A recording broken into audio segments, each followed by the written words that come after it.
I'm indebted always to just literally dozens, if not hundreds of people who I call our talent scouts. We have talent scouts all over that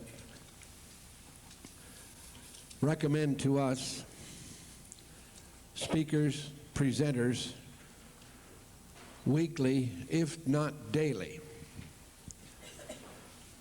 Our next speaker is the result of some of our talent scouts up and down the East Coast here who have either called or written to me recommending this man, having heard him at other presentations. So for the first time at Global Sciences, it's a pleasure and a privilege to introduce Jacque Fresco, a designer and planner. And as you see in the program, the title of his address is The Venus Project, a redesign of the culture. Will you welcome him this morning to Global Sciences? For the first time, we're happy to present him right now. Thank you, Mr. Stoner.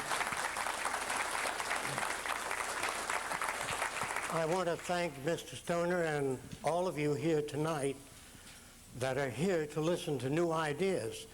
And this is not about flying saucers, and it's not about anything metaphysical.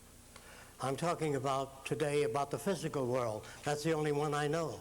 When I see a Mack truck coming, I got to get out of the way. I have no choice. So I'm dealing with that alone. I do not understand the other side that people talk about. It doesn't make sense to me. I've been trained in the physical sciences. I've been to hundreds of seances. I've gone to hundreds of meetings on the flying saucers. I've been invited by one of the authors of the first book called Behind the Flying Saucers by Frank Scully. The reason he invited me is because in 1931, I built the first flying saucer that I know of in this country and flew it at Griffith Park. It was a 3-foot model operated by compressed air. So I have a little bit of knowledge about flying saucer only in those terms. I worked for Northrop Aircraft and prepared the designs in the early years before the war, World War II, of the earliest flying saucers. Of course, at that time, John K. Northrop was not interested in that. He was interested in the flying wing, which I had designed about 65 years ago, the first flying wing. I brought it there to Northrop. It took years to get it built. I just want to say something now. Can all of you hear me back there? I want to say something about the Indians, because they deserve some statement. It appears that a man running for political office had approached a group of Indians, and he said, if I'm elected, there'll be better schools on your ground. Although you raise cattle here, there'll be wonderful schools, and I'll put them in. And all the Indians listened very carefully, and they said, oompa, oompa, every time he said something like that. Then he said, not only will the schools be better, I'll make books and libraries available to all the Indians. Oompa, oompa. And when he got through speaking, the Indian chief walked over and said, thanks for your time, and you go back to your car, don't step into the oompa.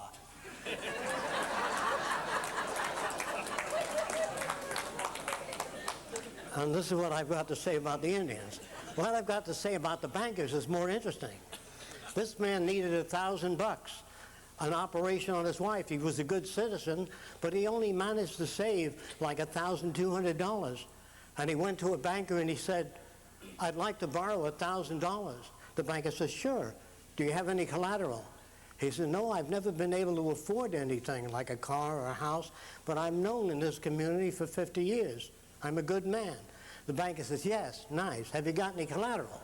He said, no. He said, but this is for a life and death situation. My wife needs an operation. The banker says, look, I have to have collateral.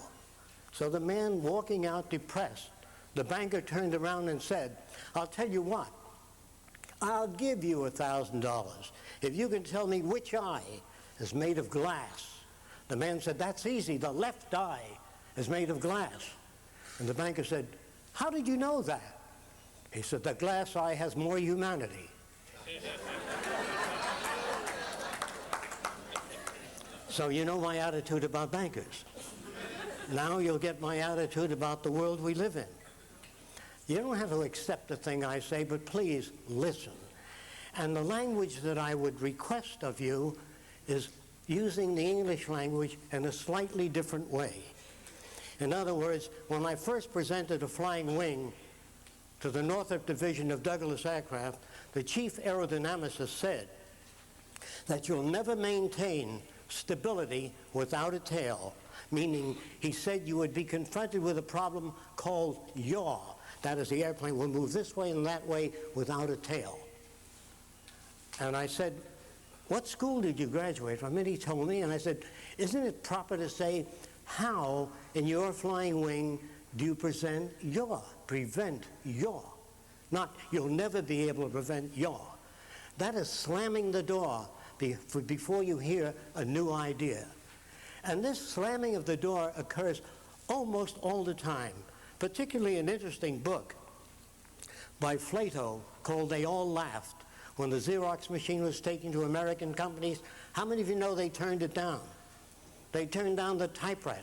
They turned down every new invention. Not because people are good or bad. I don't believe there is such a thing as good or bad. I think that all human beings obey the law, always. Now let me tell you what that means. If you are brought up by the headhunters of the Amazon, as a baby, you'll be a headhunter. And that's lawful to that situation. But if you take a healthy Japanese baby and put it in a black, impoverished environment, that black child, Oriental as can be, will speak with the regional dialect of Biloxi, Mississippi. Or if you take a black individual or a yellow member of the yellow race, bring him up in England, that Oriental will say, you know, I say, old chap, are you a flyer? You'll have the same mannerisms as that environment.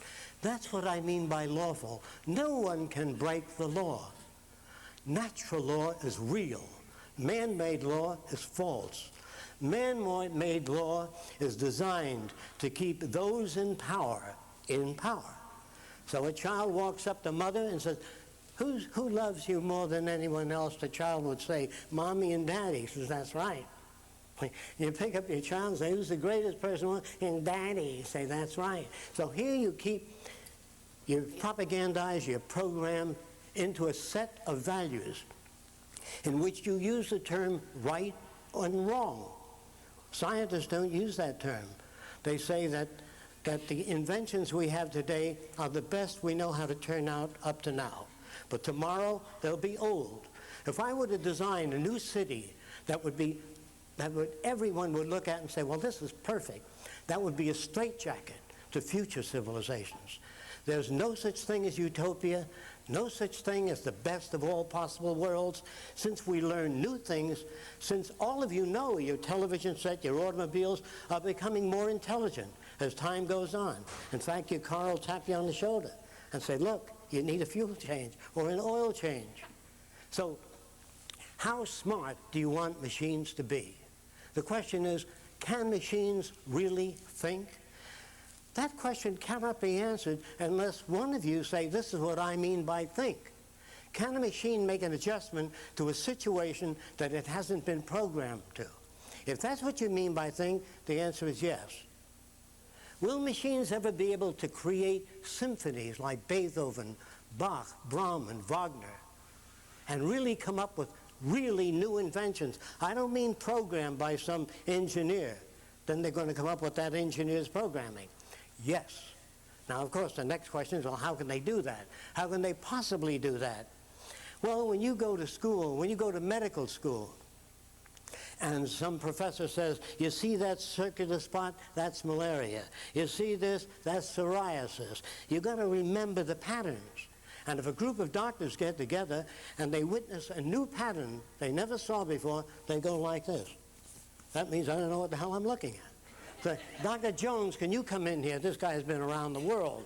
And he looks, he says, yeah, that's a form of Jamaican malaria. Where did he get it? He lived in Jamaica.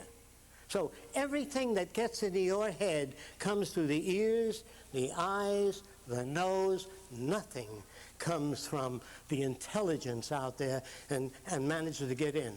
The real story of mankind's progress is a difficult thing to accept. Some wonderful guy once built a set of wings, and he jumped off a precipice, and he died. And his brother-in-law wrote, "Make wings larger next time." This is how it works. No mythical thing comes to you, and you got an airplane up there. You break your neck. I make more mistakes than anyone I know, because I try more things. I also have another term I use. I've never made a mistake in my life, because the first guy that mixed nitric acid and glycerin together disappeared along with the building. And somebody wrote, "Never mix that together." And so we are carried by thousands of people. And I have seen people laugh in a motion picture theater when a guy took wings and put them on his bicycle. And he would ride and work on, and both wings would snap and he'd fall over, and they laughed. This is part of the struggle to growth. All of us fall on our face. We make mistakes. Now again, there's really no such thing as a mistake if you don't know that. If you don't know mixing certain things together, trying to make a new plastic, and everybody around you dies due to the fumes, that's how you learn. There is no other way. And people come here seeking the answers to life. Somebody said to me, "I want to know, I'm sincere, my relationship to the universe, to cosmos, to all life." I said, "You really want to know that? Have you got 10,000 years? You think there are answers out there? There's hard work. They think they can get an answer." I said, "We don't even know how a single cell divides. And you want to know your relationship to all of the universe?" This is how simple we are today, how mixed up and confused. Somebody says, "Unfortunately, Jacque, when I ask you a question, I get a lecture." Because there are no answers. There's much detail. Like, you can go to a doctor and say, "My mother has a brain tumor." "What's that?" And he holds a rapid multiplication of the cells, and you say, "Oh, thank you." You think you now know what a brain tumor is. See? Really, what you have today, the general conversation that people engage in, is gibberish.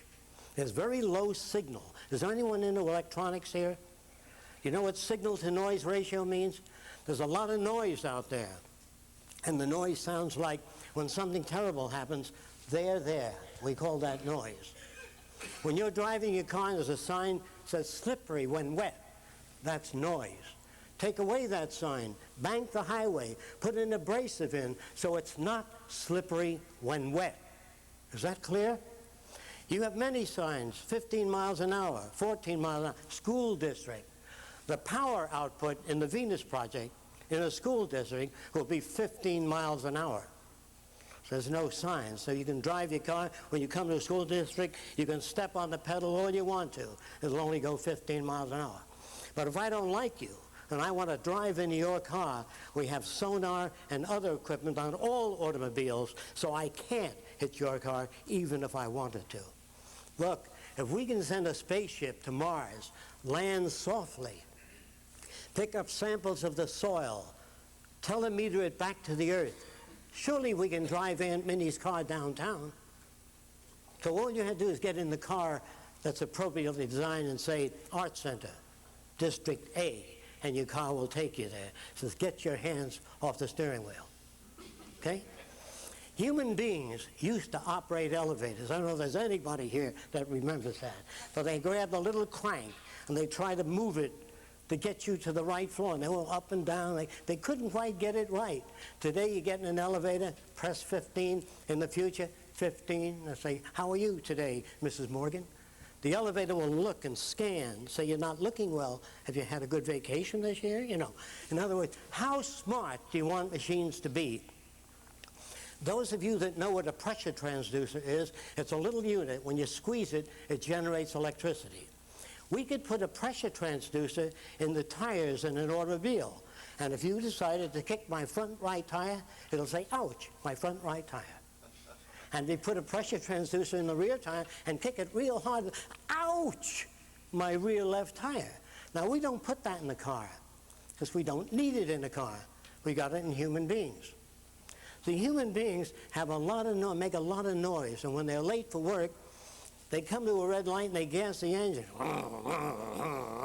Because that is not necessary, but that's the way we're brought up. We hope, we pray, we talk to other people about there's not enough kindness in the world, there's not enough understanding amongst people, but we never lay out what understanding is or what kindness is and how you go about doing that.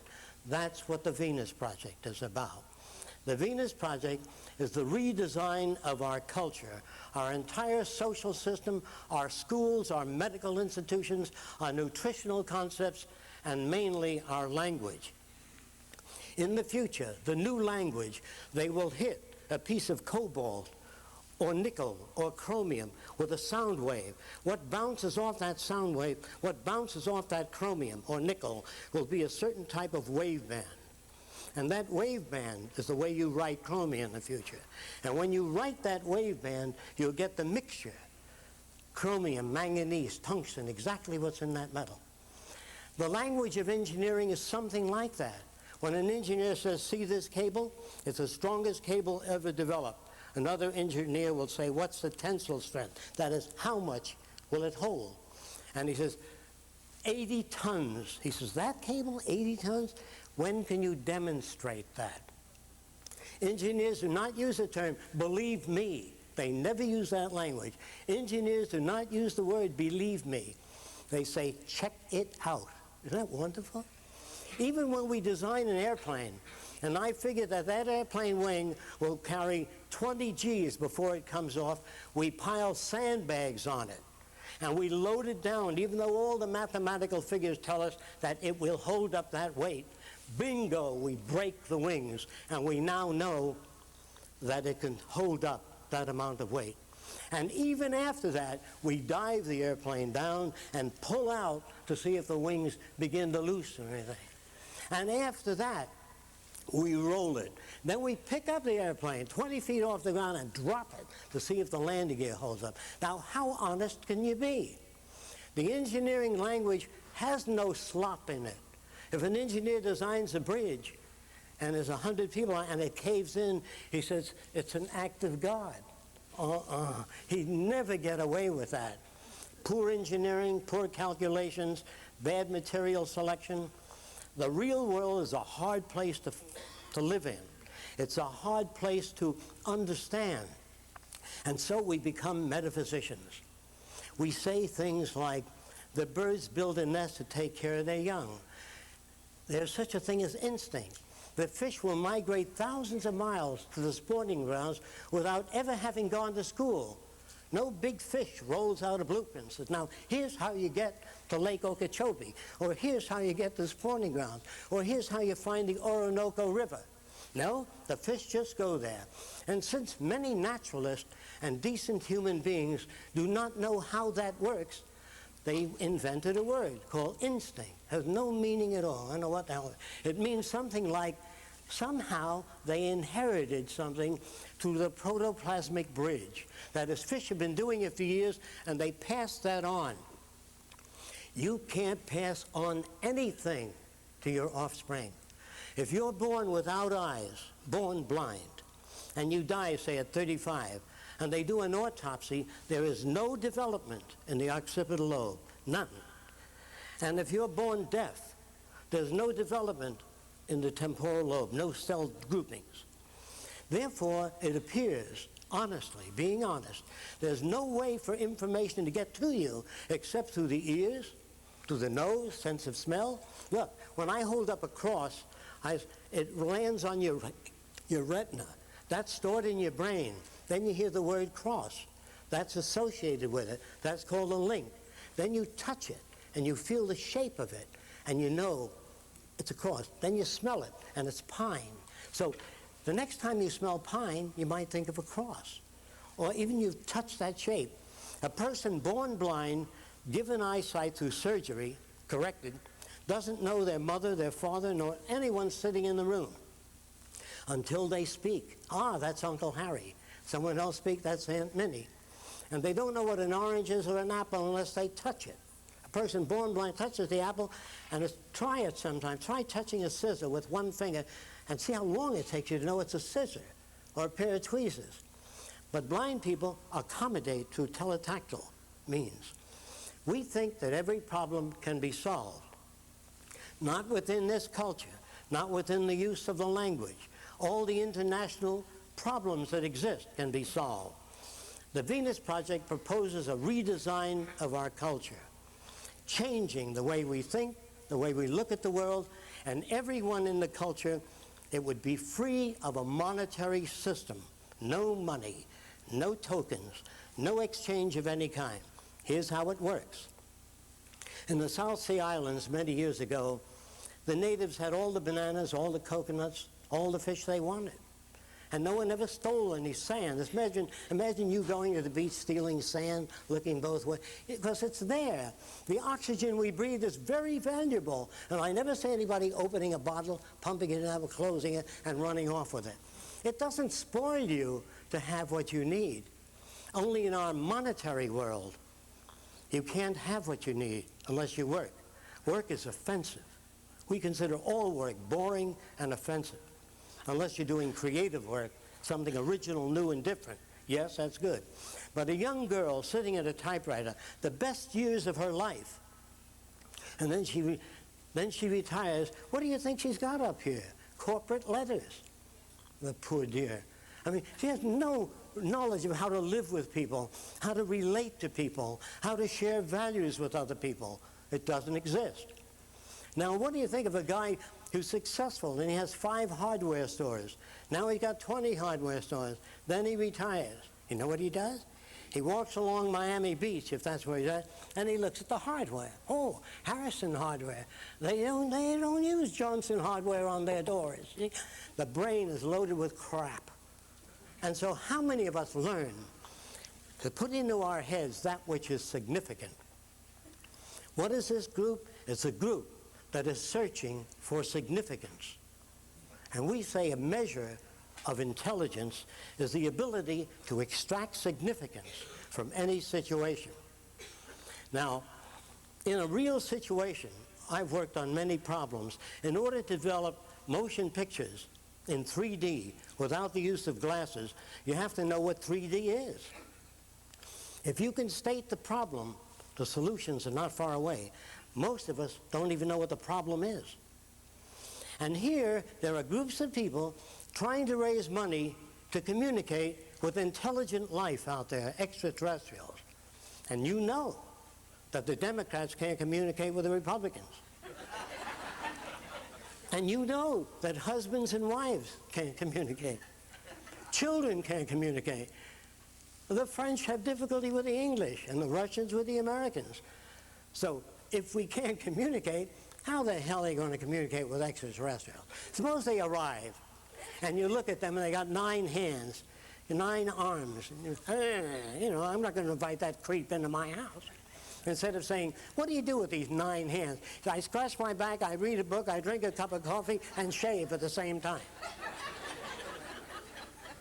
You know, this is what it's about. Instead of, if I design a new house and it looks very foreign and strange, the question, I don't know if I want to live in that. Is that really a house? The question should be, what is the advantage of this unusual configuration? How many of us do that? We compare things to what we know. All of us, including this includes me, base our descriptions on associative memory. Meaning, if you knew a teacher that had light hair, curly, wavy, light hair, and she was mean to you, the next time you see a person with that kind of hair, I don't know what it is, but I don't like that person. See, you think that's an intuitive thing? It's based upon experience. I know a guy that fell in love with a girl that he met at the Grand Central Station. She was killed in an automobile accident after a wonderful relationship. He kept going back to the Grand Central Station. You understand? That's called superstition. If a man goes like this, scratches his head and gets in the airplane, he shoots down an enemy plane, he always scratches his head and rubs his beard before he gets into the plane. All of us become superstitious. In other words, if you say, Mommy, I want that, you don't get it. Dear Mommy, Would you consider buying that for me? Well, now, isn't that nice? Eh? So we learn to use language, and we are influenced by language. The way a male talks to a female today always shocks me. You know, your hair, your eyes, your ears, all that crap.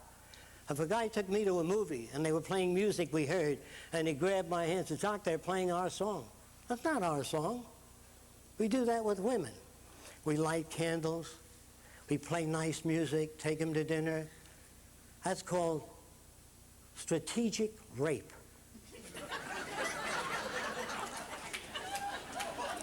And you have to think about it. Now, I never take you to dinner and say, your hair, your eyes. You say, what is this crap? You know. So women of the future will be engineers, designers. They won't spend their time playing around with their hair any more than men will. Women of the South Pacific, when I got there, I lived on the island of Tuamotu. And they all walked around nude. All the men and women walked around nude. And I never saw a native stare at a female's breast when he was talking to her. Never saw natives, hey, get a load of that. None of that. They always looked at their eyes, no matter how beautiful the woman was. However, when the missionaries came, they came when I was there, they put the T-shirts on the girl. And the girls were very uncomfortable because they came to church with their bare breasts hanging out. And the minister didn't like that, so he pushed these T-shirts on the girl, forced them on them. And they cut 2 holes in the T-shirts.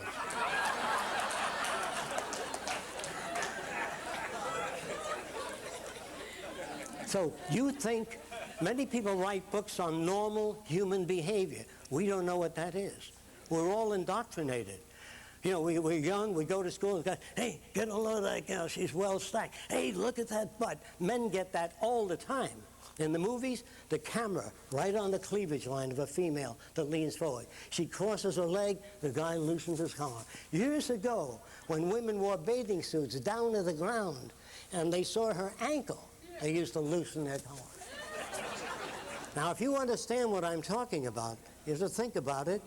If you understand this, imagine then a world in which boys and girls are brought up nude, they swim nude, they will the first few days or maybe a week think about that, and then later on they'll swim nude and stop staring. But if in this nudist camp you cover the ears of females only, and the guy says, did you ever see a female's ears? The guy says, no. Show him half an ear. He's going to have to loosen his collar. This is not how men are. This is how they're made. And when I was in the South Seas, I wanted to know just how the natives made love, since they were not indoctrinated with our values. The problem is to rub the back of a female's neck. This turns them on. If you don't like the guy that rubs the back of your neck, it turns you to a plate of ice. You see, nothing turns you on. You have to have an attitude about the person you're with. And the natives, when making love, stroke the whole female. They have no fetishes. They're not hair men, leg men, butt men, breast men. They stroke the whole person. Imagine playing with a dog's ears only. That's the way our society appears to them. So, in order for us to really grow out of the limited value system we have today on our outlook, we don't have the tools to be sane. If a person landed in a flying saucer tomorrow to show us the new way, you would ask 1,000 questions, and the real question is not that. What do you think I ought to know? Don't waste time asking questions, because you don't know what questions to ask. And all of us here today, although sincere, sincerity has no merit, no meaning to a scientist. Let me tell you why. When the natives talk to the boo-boo tree on a certain island, to them that boo-boo tree controls everything. But to you it means nothing, but they're sincere. The Lutheran is sincere, the Protestant is sincere, the atheist is sincere, but they all kill each other for their differences. So it is not sincerity that we desire. Mark Twain said this about George Washington. He said, he could not tell a lie. I can, but I won't. The Venus Project is very complicated.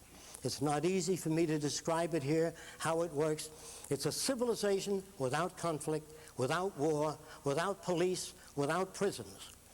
We hope to build libraries where children can access microscopes, art set, musical instruments. Once children have access to things, they do not steal. Steal is a direct result of scarcity. The islands in the South Pacific that I've been on years ago, natives did not steal anything until the population exceeded the arable land area, what could be grown on that land. Then, I haven't got any bananas, they'd hide it, see? And all of the language became deceptive when there was not enough to go around. We here in America can wipe out the slums, give all the medical research institutions and health research into whatever they need. You don't need to dig up nickels and dimes for heart disease, cystic fibrosis. We have all the resources we need. The money system was designed thousands of years ago, saying no to drugs. As long as there's money out there, there's going to be drugs. As long as there's money out there, I don't care whether you're Democrat, Communist, Socialist, Republican, Fascist, they're all corrupt. And if a girl goes with a guy because he got a big house and a big car, that too is corrupt. But when everyone has access to sailboats, motorboats, cabin cruisers, I don't mean waiting in line filling out a form. I'm not interested in that either. We will make all of these things available, and the reason we do it, because the richer your life, the richer my life. The better informed children are, give them all the books they want free of charge. The better informed they are, the richer your life. Every kid hanging out in front of a Coke stand or drugstore, shooting up drugs, you're going to pay for later. And all your little moral philosophy and calendar philosophy is not going to change a thing unless you change the basic environment that we're raised in and our values. Again, the Venus Project is the redesign of our culture, our schools, our way of thinking. And I don't want to take up too much of your time. I'll open this up for questions, and please, don't say that'll never work. Question everything that I say. Give me the same courtesy I try to offer you. Thank you. May I have the first question? There is a session going to be held on, is it Monday? Yes. Monday at what time? Mike Orff? I've got to look it up. It's either morning or afternoon. Okay. Okay. Essentially, that's what I stand for, and I would like to see you people at the sessions. There we can go into the detail of what creativity is, how we think, what makes criminal behavior, and what spiritual experiences are really, how they work, where they come from. Yes. I was wondering if you could give us your opinion of how the schools of the future will function, or what you anticipate would be appropriate. Somewhat like the early Roman schools, where children come in whenever they come in. See, there's no fixed structure, no hours, no lining up. Right. And they sit around just like you. And they ask questions, and the instructor or teacher talks to them with video, with demonstration. And if the child doesn't like it, they walk out now. And the teacher is credited by the amount of students that grow. The students are not graded, the teacher is graded. In other words, engineers are responsible for what they turn out. Don't put it on the kids. When I see a child, I'm sorry I can't do this very rapidly. I'll just try. Do I have much time? Yeah, you've got 21 minutes. Okay. When a child draws a picture of a human being, I remember they draw them something like this. Can you see this? Is it occurring on the blackboard? Yeah. I don't say to a child, that's wrong. I say, does that man eat anything? And no, he's skinny. I said, well, put some mass on him. And the kid begins to add this to him, see? And it becomes more realistic. When you say to a child, this is how we spell cat, and the child comes back with this, you say, that's wrong. It isn't wrong. Most of it is correct. It's just the K that we substitute. But when you use that's wrong, a storm occurs in the child's head because you're not telling him what's wrong or what it is that you don't agree with. So I say very good to the child. Excellent. It's just that we substitute this instead of that. And the child comes back with this. And I look at it and I say, much better. I guess it's way up high. See? the child comes back, and I've got it drawn this way, and I couldn't get it on the screen. I've got to turn it over. Can't get it. Let me do it this way. The child comes back with something like the sea facing the opposite direction. Can you see that? I've got it on screen. Okay. And then when they do that, I say much closer. Now, if the A can fit into the C, if you turn it around so it can fit in, and the car comes along. But you don't use right, wrong. All that science and technology is seeking closer approximations of reality. There's no such thing as sane behavior. There's no such thing as good or bad people. All people behave appropriately to their surroundings. An English child raised, again, in a black impoverished environment will speak with that regional dialect, pick up those values. That's right, you right, You think that's inborn? No, that's not inborn. That's culturally picked up. All of us pick up from our environment. Now, you like to think that you make free choices. Again, there's no such thing as free will, although most of it would never question that, because when I go out and buy something, I feel I'm making my own decisions. I know damn well that I'm making my... That isn't true. Because when I was a kid, they used to play classical music in school, and I wanted to go out and play. And I was bored.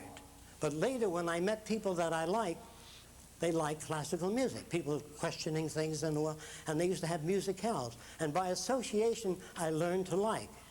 And the old classical scientists used to smoke a pipe. And so I started smoking a pipe, see? And then we liked the Kennedy rocket. But then knowing efficiency experts, the Kennedy rocket is terrible on the spine, you know, and I began interested in organically shaped chairs, or what they call ergonomic furniture. So I was influenced by a lot of people I know. When I met Einstein, I said, how do you account for all the harmony in the world? Surely there must be an intelligence. I was brought up the same way most of you were. And he said, are you an honest person? I said, I think I am. And he took some swamp water, put it under a microscope, and showed me how all the organisms were killing each other. If you can take a trip under the sea, you will see one fish eating each other fish, and every organ of the human body has parasites fighting all the time. And what do you mean by peace and harmony? There are exploding planets, there are meteors that fall in and kill hundreds of people. A hurricane doesn't bypass a church. A slippery road doesn't. Just a minute, there's a lot of nuns on that bus, so let that bus goes around the curve without slipping. Churches cave in, all things happen. Yes? I've got a couple of questions. The first Fair. one would be, when do you propose, or what is your, I agree with what you're saying, and I think that that's where things are eventually heading to. I'm not so much scientific as I am more That's all right, metaphysical, don't worry but about the thing that I'm seeing is the same goal. But where are you seeing this happening now? Our generation, the next generation. When are you looking for this to really be manifesting itself? When this nation falls on its face, when the banks fail and they come to realize how the monetary system works, how the financial institutions work, how the Federal Reserve works, when they get, and they're not about to get that information, because the control of radio, newspapers are managed. You think you live in a free society. Let me tell you what a free society might be. You'd have our president get up and criticize another country for 1 hour. Then the head of that other country is given 1 hour to say, just a minute, this is how we see it. Then a guy from Sweden comes on and says, they're both wrong. See, in other words, in a democracy, every point of view is on radio and television. On Sunday, you got conventional religion, unconventional concepts of God, every point of view. That is a democracy. You let me know a country that does that, and I'll be off to that country in the next hour. And I don't know any country that does that. So once that happens, okay.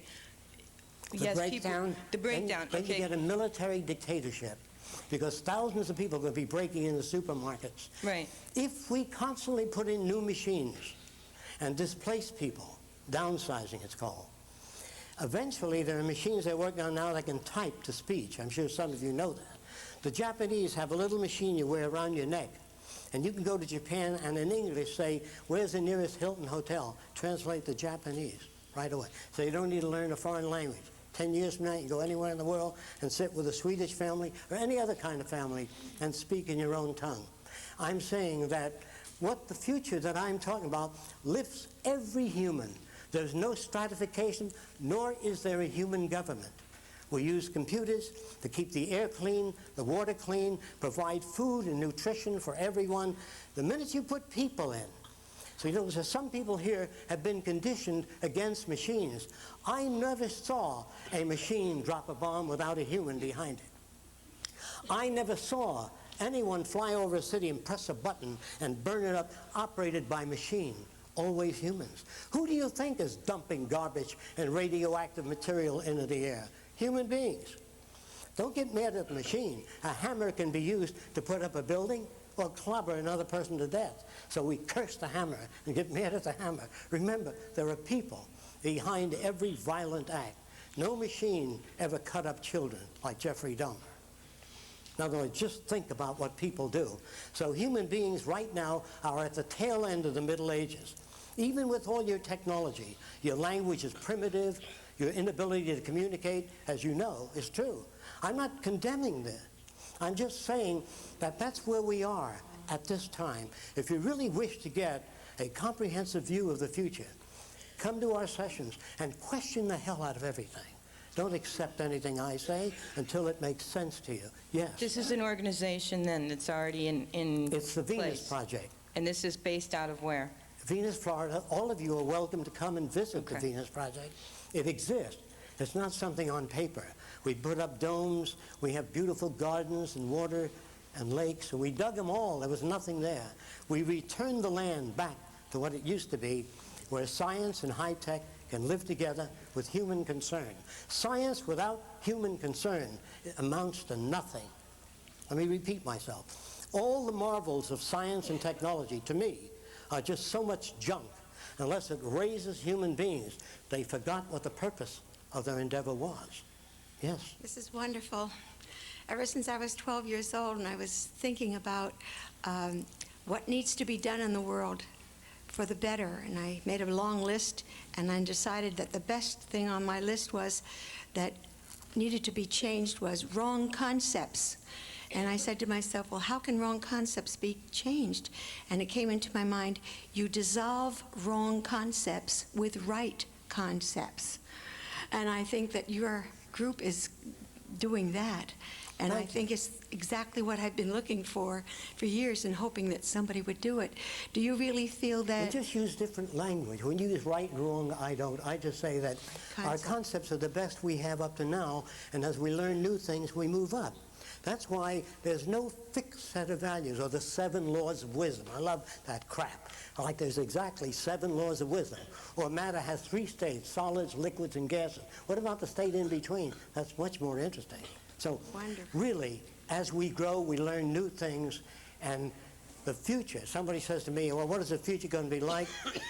If any of us were transposed to the future, we probably wouldn't like it, because we've been conditioned to older values.